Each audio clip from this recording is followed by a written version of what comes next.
above going beyond the call here this fall. And by the way, guys, I've got everybody unmuted. Okay, so anybody who's out there talking to people in your office, we can all hear you. Okay, so if you want to mute yourself, that's fine, or try to maintain some quiet level. That'd be great. But what I want to do is this is kind of a little bit of a pet peeve for me when it comes to fall. We should be looking beyond just the equipment itself. Gas piping, carbon monoxide for testing in for backdrafting of appliances, and looking at CO for protection of our phones. So I'm going to talk about that. I've got somebody back there that's making a lot of noise, and I don't know who it is. So I'm going to mute one here, see if I can get that down. And then I'll unmute everybody at the end here so that we can carry a conversation on, because this is supposed to be interactive. And so let me start out by just doing a little presentation to you. And we'll just start out by looking at some of the definitions of carbon monoxide. This would be good to pass on to your text. When we look at an acronym for carbon monoxide, it's going to be CO, not CO2. I've had, in fact, I'm doing a class this week, and that's one of the questions that came up. Guys are thinking that CO2 is what we're looking for. CO2 is carbon dioxide. I'm breathing that out right now. So we look for an acronym called CO. There's 3 levels of CO that we do look for in homes. The first one we look for is something called baseline. This is at the outdoor level of the time of visit. Typically, this should be somewhere between 0 to about 5 parts per million. Then we have the ambient CO. This is your indoor level. And that's what you and the occupants were breathing in the home. Now, I've got it here that it must be under 70 parts per million. That's the new BPI standard to meet the new ANSI standard. That's what typical carbon monoxide detectors are looking for. However, in my opinion, that's way too high. ASHRAE says nothing over 9 parts per million. OSHA says nothing over 35 parts per million. And fire departments can't walk into a building. No, I'm sorry. OSHA says nothing over 50 parts per million. Fire departments cannot walk into a building without wearing oxygen at anything over 35. So for me, my number is usually above 10. That sets me off where I want to start looking at it. Anything above 35, we start really getting ourselves into alarm. I would leave that up to you guys for companies of which number you want to pick. But I think a lower number, the better. I'll ask everybody, you can just answer in your mind. When would you like to know you got carbon monoxide in the home? Me particularly, I want to know right away. That way I can deal with it. May not be that great yet, but it might be getting higher. Now, we have something also called appliance CO. This is measured at the equipment. This would be like a gas stove, a gas oven, and you would be measuring undiluted flue gas. Those action levels depend on some other factors, but ideally below about 25 parts per million. There's things you can do to repair it, but guys, I think most of our appliances, if you've got an appliance like a gas stove oven that's really above any type of a recommended level, it's just time to go out and get a new stove. I don't work on appliances. I'm not sure about you guys. In fact, I've got a gas stove and oven in my house. It went bad. I replaced it because I don't know how to fix it either. So, but you can measure it when you're in the field. I really won't go heavily into that today. When you're out in the field today, if you want to look at CO, you want to look at gas leakage, you need to have a good gas leakage detector. You guys have probably already got combustion analyzers that the techs are using. One of the new things, and I'll show you a picture with here, is that that I like to use, and it should be on every tech, every comfort consultant. This is just an ambient CO detector that protects you when you go into the home. Now, all instruments need to be turned down outside the building, away from any type of combustion appliance, and that's where you set it to 0, okay? Then you can take your ambient readings outside. You don't go inside and set them on and turn them on there, because your 0 rating would be whatever the ambient is inside. This is a little device called a Sensit P100. They're about, I saw them anywhere from about $210 to about $229 yesterday when we were looking at them. This is a little personal CO monitor that just clips onto your belt, and you can set it forever at any alarm value that you want to have. Again, mine is going to be, as it gets above 10, but 35 parts per million, 50 parts per million, or even above 70. At least this we can monitor when the tech is in the home. We can monitor when the comfort consultant's in the home and get an idea. Anything above the number you set, it will go into an alarm. Now, combustion analyzers. Some of the newer equipment out there is requiring us to measure something called air-free. This is a true CO in an appliance without any oxygen. The most common one that's going to be looking for air-free that we'll be looking at is the 90-plus efficient furnaces. I'll bring up a picture on that. You can do some basic math on it to get the number, but it's a lot easier if you've got one, if you're doing complete combustion safety that has the ability to do it at that. The fundamentals of CO, okay, our combustion is that we want to have a nice blue flame. If you've got a yellow flame, that's going to be considered an incomplete combustion. So techs in the field should be looking at this in your furnaces, in your water heaters, and also if you've got unvented gas appliances, we want to fire those off and be looking for them as well.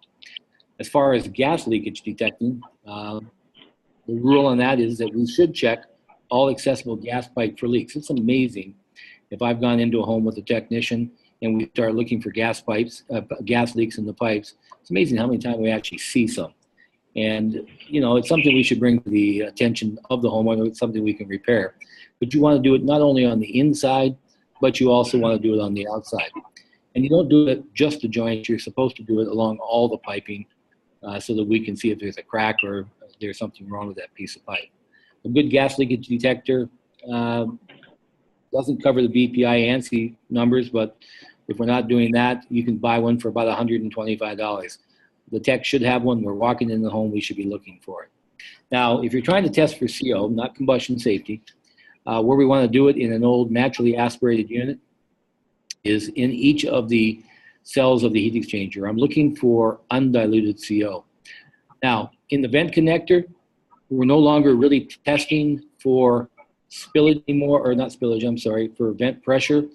The vent pressure itself, because we've got double wall pipe, for a lot of the parts of the country, they don't check for the vent pressure. However, if it's a single wall pipe and hasn't been changed out, you can test for the pressure in the pipe, but we're not going to test for CO. That is only going to be for the pressure itself. We want to see at least about a 2 to 3 Pascal negative pressure that's in that flue pipe that goes to the outside. Now, if you have double wall pipe,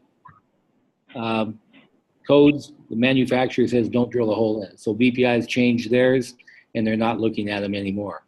Now, on 80% efficient furnaces, this is going to be a visual test only. No vent pressure. Again, if it's double wall pipe, okay if it's single wall. Of course, you're going to check all your pressures on both of those types of pieces of equipment. You want to look at your heat exchangers and make sure that they're looking okay. Again, we're not doing complete combustion analysis at this point in time. We're just looking for CO, see if there's any backdrafting in the room. High efficiency, you check pressures, you look at your visual burners if you're able to. Some give you windows that you can. But for measuring for combustion, you want to do it at the termination. And this is going to be measured in air-free. So your device has to be able to do that. The first question you have to ask yourself is, where is that vent terminated at? If it's a basement system, it might be just going out the side, very accessible. But you gotta get a guy on the roof if it's at the top up there. Depends on who's going out, I guess. If you want to have them climbing on the roof, of course, we want to make sure we follow all safety precautions if they climb up. Now, water heaters. I don't know if you guys are testing water heaters when you're out there, but a standard water heater should be tested at the draft hood, okay? And we want to measure undiluted CO. So you drill a hole in the draft hood and you extend your pipe down into the turbulator. You want to test both sides of it. You don't drill a hole in the connector and measure it there because that's going to be diluted. We're getting air from around it. At the turbulator, it goes up inside, so you'll get diluted CO up at that level. So make sure you drill a hole. I try to drill just a single hole right in the center there, so I can get my pipe from my unit down inside, and I measure both sides.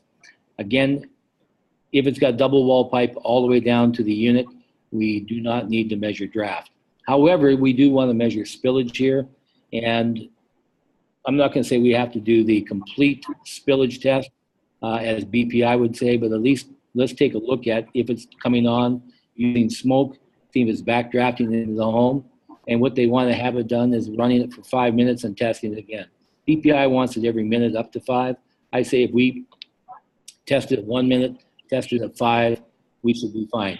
The other thing a tech should be looking for is any obvious sign of backdrafting on the water, either burnt, like if it's got plastic fittings, those are burnt, or if you've got any residue that's built up around the edge of your turbulator, that's going to let you know that you've had some spillage over a period of time. At any point where you find something that becomes more of an issue, again, you can schedule that. You can come back out and do some further testing. What we're trying to do is just look at the appliances, make sure that they are working properly, and if there's anything above that, then it may be a scheduled return call. Now, the other thing we are starting to see more and more of are these vent-free fireplaces and heaters in the home. You really should be checking these. Basically, what you want to do is make sure that the system is working right. So what they've got in there is something called an oxygen depletion center. This is the ODS. What you want to do is you want to make sure with the appliance on, verify that when the main burner shuts off, okay, within 3 minutes of extinguishing the pilot light, is to simulate the operation of the oxygen depletion center, making sure that the gas is turned off. Now, with the appliance on, you measure CO after 5 minutes of running at the main burner operation, and the CO should not exceed the threshold in the manufacturer's specifications that they give you. BPI has their own, but for us, we're just going to use, in this particular case, what the manufacturer has. We definitely want to make sure, though, that these things are running properly, because if they're not, they're putting a lot more CO in. Also, make sure the tech is educating the homeowner that these systems should not be run for more than maybe 1 hour at the max. If you look at the specs on how they say to use them, you don't want to you don't want to keep it in a room that has a window that's not open. So they suggest keeping the window open a little bit. The big thing for me is that I want to have a good CO monitor in the home that will recognize the fact that this thing is running and putting too much CO and is becoming a problem. The other thing we also look for in houses, and again, the tech can do this in the field. Again, we're looking to get back in the home to maybe do some more testing, is low-level infiltration coming from attached garage. Now, in the wintertime, when we open up that garage door, basically what we've just done is created a tracheotomy to the house. So if you've got appliances out there that are backdrafting, gas can come into the home through any type of a crack or crevice. It's a communication too. The other big thing, though, is garages. When the car is started in there, that it will build up very quickly with CO, and over a period of time dissipates into the home. This is a chart that shows a car running in the garage for about 15 minutes. Door is open, and it quickly builds up to 600 parts per million. And as you can see, that red line, it starts to dissipate over a period of time to where about 4 hours later, we get nothing left in the garage. But if you look at the green line is showing how that carbon monoxide is moving into the home. After about 4 hours, we're seeing that we can be up as high as, well, I've been in houses with 60 to 80 parts per million, depending on how tight the structure is, and it can get to be pretty high levels. So we always want to look for communication. So when the tech is there, he can verify and he can look for areas that might be a problem. Of course, I've got this on with the blower door here, where we're actually checking for smoke to see if the air is being pulled in. But any communication from the garage going back into the home is allowing that air to come in. So education, but maybe getting back in. And if you're doing some envelope sealing, this should be something good to seal up. The other thing that I like to put into a garage is also an exhaust fan. Now, depending on how big the garage is, a little 50 CFM bathroom exhaust fan installed, vented to the outside, running continuously. Make sure that nothing in that garage is going to come back into the home, especially after we've sealed it up. You can put in a bigger fan, put it on timers, however you want to do it, it's fine. But we should put that garage underneath the ventilation for at least a good hour after a car has been started. In addition to that, what else is in the garage? Well, in my garage, I've got solvents, I've got pesticides, I've got gasoline, which contains benzene.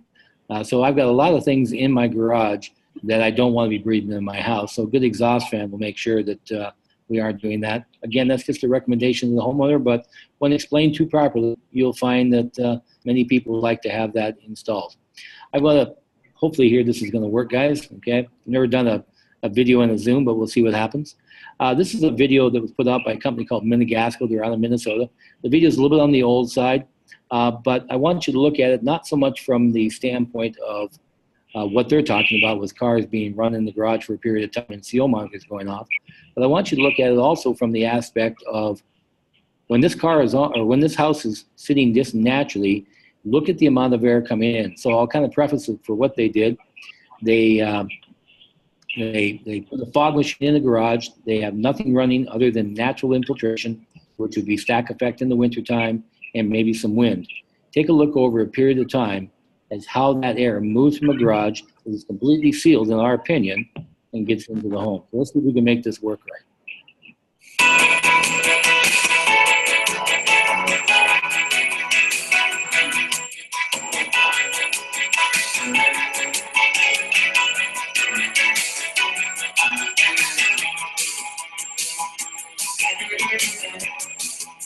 Hi, I'm Matt Wilbur, Manager of Codes and Standards at Mini Gasco, and I'm here in our Emergency Service Phone Center. We recently investigated a dramatic increase in phone calls from homeowners whose carbon monoxide detectors had alarmed. Mini Gasco Emergency, this is Lucy. May I help you? The number of calls increased from over 5,000 3 years ago to nearly 14,000 last year, and this year we will receive more than 20,000 calls for carbon monoxide complaints.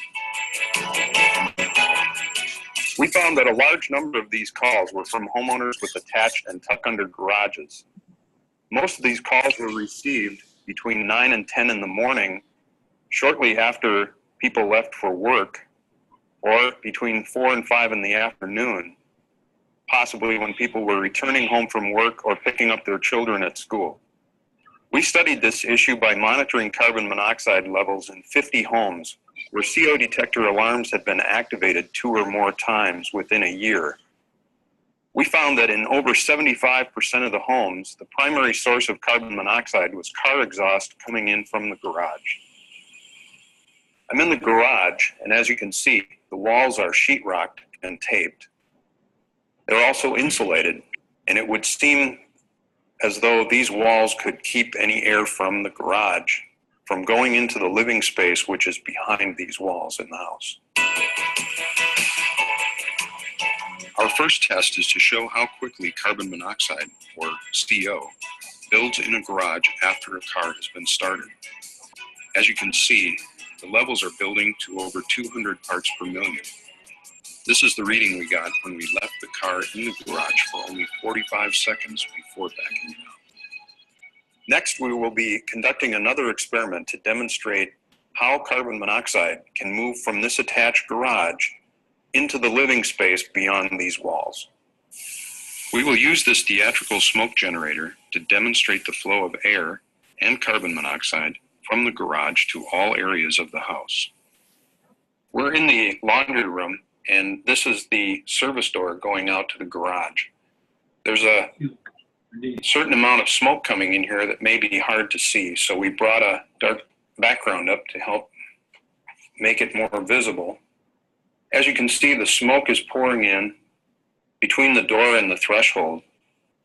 This may be a good demonstration of what can happen when you come in from your garage and the garage is filled with car exhaust, which could contain carbon monoxide. We're in the basement of the house, and the wall that you see is adjacent to the garage. And we've backlit this shot because it's a little harder to see the smoke through the camera than it is in person. So we wanted you to get the effect that we see just standing here. The smoke has pretty much filled the basement, and there's nothing to prevent the smoke now from going through the rest of the house. There's no insulation, and there are a number of openings in the floor area of the first floor of the house. Maybe easier to see the smoke with a darker backdrop, so we have a little dark backdrop here. You can tell the smoke hasn't stopped rolling in from the garage, and we don't have any circulating fans on at this time. The furnace is off. It's been about 40 minutes since we started the smoke generator, and the smoke continues to accumulate in the basement.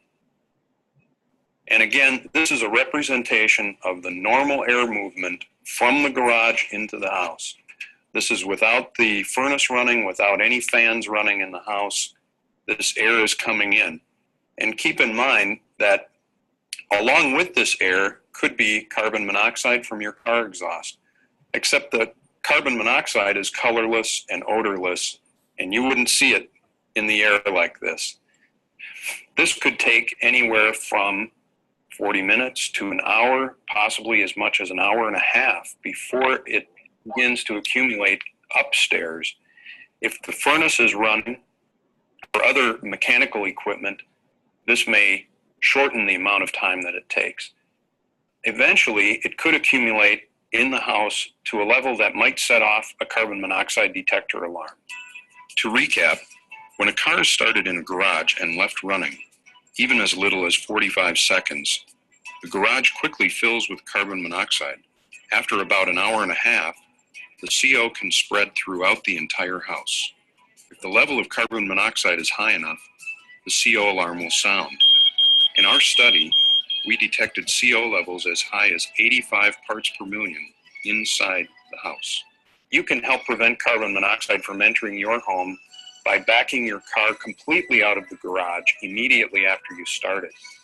You should also have your fuel burning appliances inspected once per year by a qualified technician, and purchase a UL listed carbon monoxide detector with an audible alarm and a digital display. Well, as you said, backing the car out of the garage is probably a very good idea quickly, but it doesn't stop CO from entering the house. And you saw that even as little as 35 seconds after the car started, the garage filled with CO up to 20. Getting your fuel burning appliances checked. We're there doing that. That's a great idea. We want to check our equipment every year. Air conditioning and the furnace, we should be checking them twice. Once for AC, once for the heating side. That's why I brought this up now, because now we're in the heating mode. Winter is not that far away. But the third comment he made was about a UL listed CO monitor. Well, that video was shot back in about 1999, if I remember correctly, maybe 2000.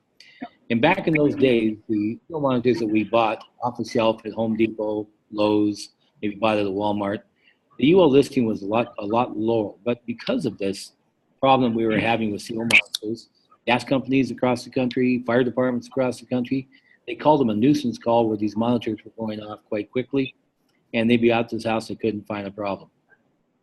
So they lobbied. UL listed monitors today do not need to go into a room until they see 70 parts per million for 4 consecutive hours. 35 parts per million for 31 consecutive days. Now, they do have to go off quite quickly if they see 400 parts per million. That gives me 15 minutes, but at $3.99, they got an hour and a half. So a good UL listed monitor may protect you from death, but it doesn't protect you from low levels of CO that can build in the home for many hours out of the day. So one of the reasons why we suggest going to a little different of a monitor out there, and this is something, again, technicians can keep on their truck, they could be selling them, is something that's called a low-level monitor. Now, the ones that we recommend are made by a company called Defender. We do sell these here at CI and AeroSeal. Your cost is about $89. But some of you guys might be NCI members as well, National Comfort Institute. They make a low-level monitor, again, that's not UL listed. And these monitors go off at very, very low levels, and they protect the homeowner when the UL listed monitor does not. Now, with the Defender, and I'm pretty sure that NCI's is pretty close to the same, they go into a very low-level alert. LED lights flash every minute when they get at 10 parts per million for 10 minutes. Okay, you can reset it, you can suspend it for 24 hours. If it sees a higher level, 15 parts per million for 60 minutes, it goes into 4 beeps plus your LEDs. You can silence this and you can mute it for only 12 hours. But the mute is automatically overridden if the CO rises to a 25 part per million. At mid-level alarm, we're going to start seeing this beep more and beep faster, and then start doing alarms that can only be muted for a certain period of time. So between 25 and 50, if they see it at 30 parts per million for, 25 parts per million for 30 minutes, you can mute it, but it's only for 5 minutes. 50 parts for 15 minutes, you can mute it, and you can silence it for only 5 minutes at that. Once it gets above that level at 100 parts per million, there's no muting, and it lets the homeowner know they got a real big problem. So these are the monitors that I recommend and that I like. Retail sale price on a Defender model is about $169. Some guys get a little bit more than that if they're installing them, but again, this time of year, people start thinking about carbon monoxide. We start tightening up the house by closing windows. We're not in and out like we are in the summertime. So I think this is the time to start bringing it up. Interesting enough, even an all electric home, okay, can have carbon monoxide coming in, especially we've got that attached garage. So we want to make sure they're protected, and these monitors will do it. Now at CI, we also have a video that we created a number of years ago that talks about the importance of having a low-level monitor. If you're a CI member, I suggest getting this to your techs on our YouTube channel. It helps them sell the monitor in the home. Carbon monoxide, it's invisible, odorless, and poisonous, and it could be in any home. Also known as CO, carbon monoxide is probably the most toxic material you come in contact with every day. Known as the silent killer, CO is responsible for over 500 accidental deaths in the U.S. every year. Recent studies have found that more than 50,000 people are hospitalized each year from breathing CO. But there are steps you can take to protect your family from exposure to CO. First, it's important to understand the circumstances that can cause CO to build up in the average home. One source of carbon monoxide is appliances that burn fuels such as gas ranges, gas water heaters, furnaces, space heaters, and fireplaces. When these appliances are maintained and used properly, they don't create dangerous levels of carbon monoxide. However, when appliances aren't maintained, used incorrectly, or vented improperly, carbon monoxide levels can become dangerous. Carbon monoxide is a toxic air contaminant that can cause death. And it's generated sometimes when you have poorly operated gas equipment, but more often it leaks in from an attached garage. There have been cases where people have died because they left running an attached garage and leaky ductwork brought the carbon monoxide into the house. So even if you're an all-electric home, you can have low levels of CO if you have an attached garage. When a person breathes in CO, it enters the bloodstream and decreases the amount of oxygen in the blood cells. It's easy to miss the signs of CO poisoning because it mimics the flu. Symptoms include headache, nausea, fatigue, muscle pain, and confusion. What can you do to protect your home from CO? Well, fortunately, there's some simple steps you can take. Maintain your fuel-burning appliances regularly to make sure they're working properly. When using an unvented appliance, like a gas fireplace, make sure your home has good ventilation so carbon monoxide and moisture can escape and not build up. In your garage, be sure to back the car out immediately after starting. One of the strategies that a home performance contractor will look at is making real sure that all the cracks and crevices in that garage are completely sealed, and that there's no way that that air can move inside this house under any pressure situations. You should also install a reliable CO detector alarm in your home. Unlike smoke from a home fire, you can't see, smell, or taste CO. Installing a reliable CO detector is the only way to determine your exposure to CO and make sure that your home and family are protected. Experts agree that every home can be protected by a good quality CO alarm, even all electric homes. Make sure your carbon monoxide alarm is actually protecting you. CO alarm sensors usually last only 2 to 4 years. Pressing the button checks the battery. Alarms should be tested with test gas every year and discarded after 4 years. If it's under 4 years old, most CO alarms will protect against dangerously high levels of CO. But what about a warning against exposure to low levels? The truth is, there is simply no healthy level of carbon monoxide. Exposure to low levels of carbon monoxide is also a very real health hazard. Unfortunately, most conventional retail alarms simply aren't designed to protect at low levels. Carbon monoxide is measured in parts per million.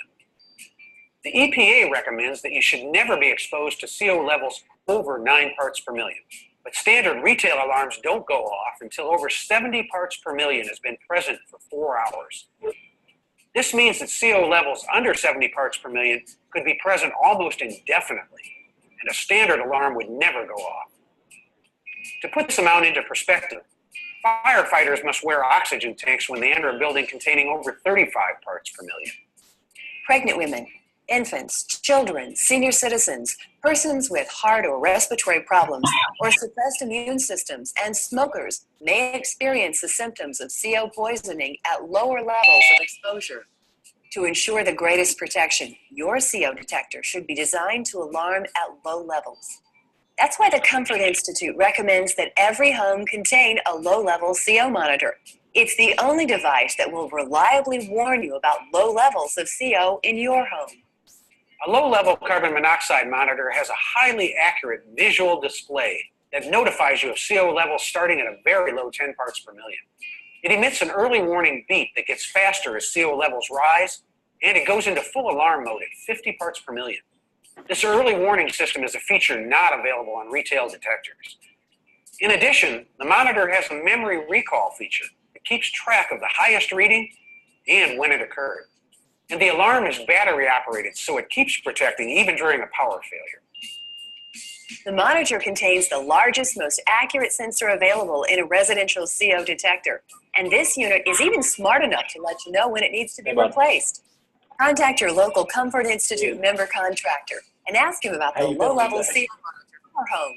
They can decide the best location for the monitor, do a professional installation, and give you advice on what to do if the alarm does go off. Rounded up, Your I may need you to be a truck company driver also today. provides essential yearly tune-ups and Get all safety material inspections rounded of up, I may need you to be a truck driver today. as well as full home and duct performance testing and repairs. Hey, don't take chances. Take action. Install a low-level CO monitor and safeguard your family's health and well-being against carbon monoxide. So a question always comes up in my training classes: where should these be located? Any level monitor you want to have down by bedrooms. You want to be able to wake you up in the middle of the night if the alarm does go off. In my own home, I've got a 2-story home, so I've got one on each of the floors. I also have a UL listed alarm because my insurance company made me put one in. It's funny because in the 5 years I put the low-level monitors in, I have noticed low-level CO on both of my floors at times, primarily because I've got a gas stove and a gas oven. My wife doesn't turn on the fan. It may build up and my monitors go off. However, I've never noticed any high levels of CO, but that being said, my UL listed alarm has never gone off. So you can see the big difference in them, that these will notify quite quickly of low levels. So textbook, one on every floor, but I'll be happy with at least one down by bedrooms.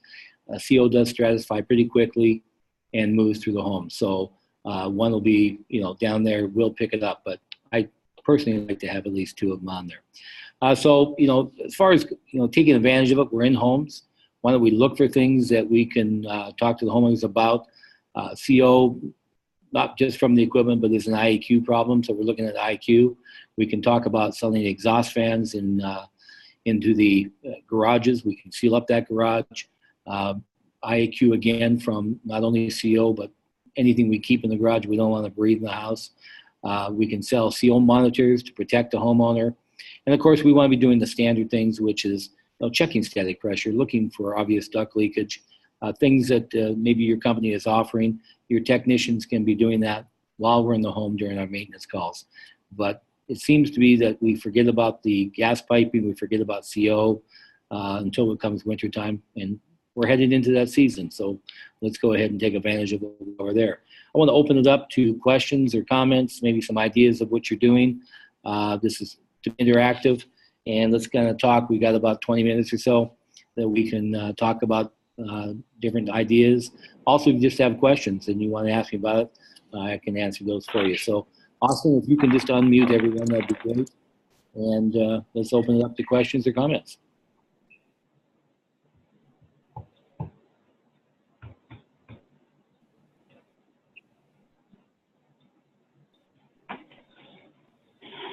Everybody talk at one time. I can't field them all. Anybody out there with a question on these monitors or anything else that you might be thinking about in the home?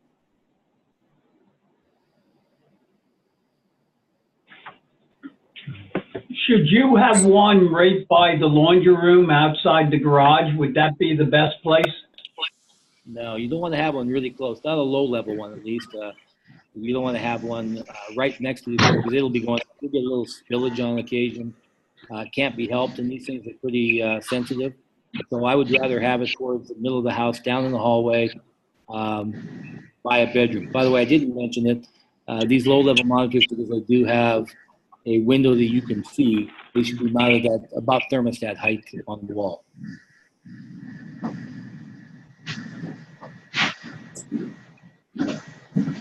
You said the low-level monitors are battery operated. Are they also AC? No, the low-level ones are simply battery operated.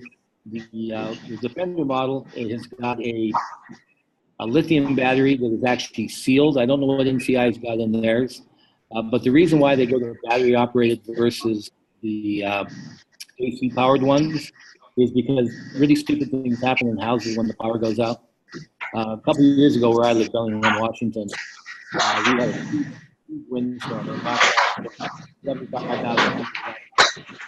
We had an older couple hit the paper up there that brought a generator into the garage, fired it off. Of course, it was windy outside, so they closed the door.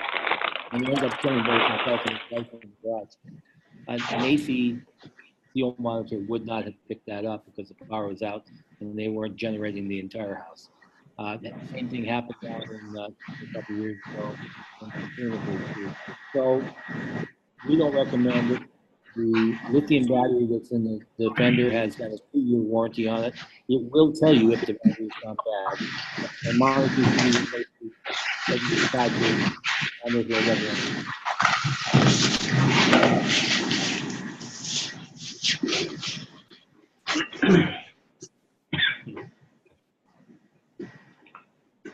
Once you start your car up in the garage and you back out, is there like any kind of time that we should leave the garage door open before you close it? Well, the problem with the garage door open is that the garage door in wintertime gets the house air to make it directly into the home. So that's my recommendation is that when the garage door gets opened and then closed up, an exhaust fan in there, which will dissipate the air out of that garage and move it to the outside, is I think a better option. A friend of mine just built a new home and we exhaust fans in his house. Anytime the garage door gets opened up, that fan is actually started up, and he puts them on a motion sensor so that it kicks on during, just somebody walking into the garage. So he doesn't run it 24/7, but he put in a fairly healthy size exhaust fan. I think they're 200 CFMs, which overkill, but he just wanted to make sure he dissipates. It's a 3-car garage. So my suggestion is that putting an exhaust fan and sealing the garage up is a better option. Now, if you leave the garage door open, sure, some will get out of there, but most people when they back the car out want to just close that garage door and then they keep on moving. So that would be my suggestion about talking to the homeowner about adding something to the garage. Hopefully that makes sense. That's good.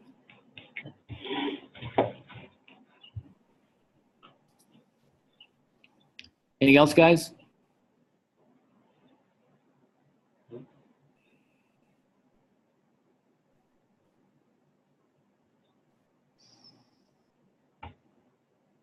Okay, well, if you have questions that come up, you think about it after a bit, you can always email me.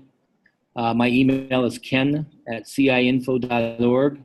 Probably should have put that on here. I apologize.